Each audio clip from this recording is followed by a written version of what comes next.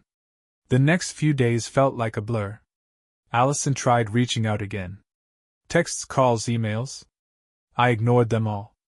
When she showed up at my door a week later, standing there in the cold with tear-streaked cheeks and red-rimmed eyes, it took everything in me not to let her in. She pleaded with me. Said she was sorry.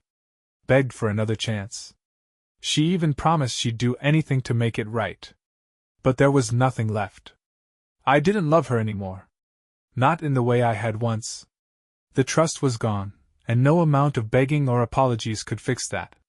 You broke me, I told her, my voice steady but my chest tight. And I can't let you back in.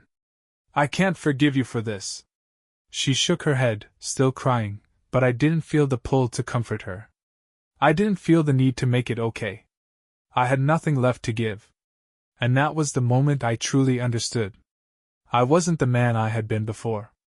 I wasn't the guy who had sat through sleepless nights, wondering what went wrong, wondering how I could fix it. I had grown. I had changed. And as painful as it was to admit, I knew it was for the best. Allison wasn't coming back. Not as the woman I thought I knew. And I couldn't keep trying to hold on to something that wasn't real anymore. I don't know if I ever fully healed from what happened, but I learned to live with it. I moved out of our house and found a place of my own, small, but it was mine. For the first time in a long while, I could breathe. I could wake up without seeing the shadow of her betrayal lurking over me. It wasn't easy. There were nights when the loneliness gnawed at me, when I still missed her touch or the sound of her voice. But I forced myself to keep going. I forced myself to remember who I was before her. And little by little, I got stronger. I met new people. I started doing the things I had put on hold, things that were once drowned out by her constant needs and demands. I rediscovered my passions, things that had faded into the background while I was busy being the perfect husband. I realized that there was so much more to life than what I had lost. And I knew, deep down, that one day, I'd find someone who wouldn't break me. Someone who would love me without games, without lies. But for now, I was okay. I was healing. And in the end, that was enough. I've learned a lot from all this.